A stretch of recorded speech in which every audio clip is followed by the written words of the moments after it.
Jean-Marc Morandini est de nouveau sous les feux des projecteurs depuis début 2025.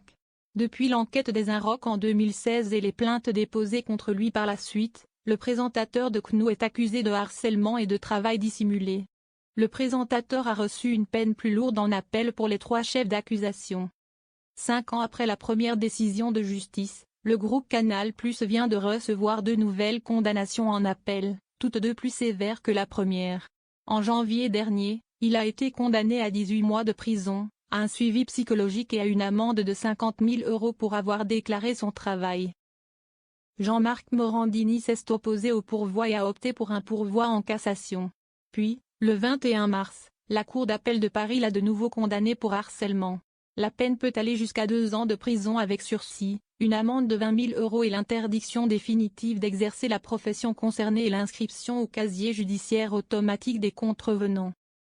Ce samedi 29 mars, le présentateur de CNOO est devenu l'objet d'une blague très osée, comme à son habitude, de Paul de Saint-Cernin dans l'émission Quelle époque? Sur France 2, en deuxième partie de soirée.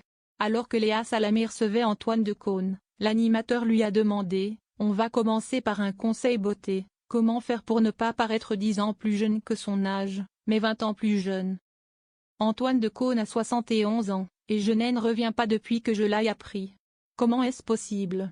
Antoine Decaune, qui a lancé le magazine Vieux l'année dernière, a parlé de gènes favorables et d'un mode de vie sain, mais sans aucune religion.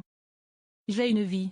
À ce moment-là, l'humoriste de l'émission, assis dans le public, l'a interrompu: en fait, vous êtes un vieil homme dans un corps de jeune homme.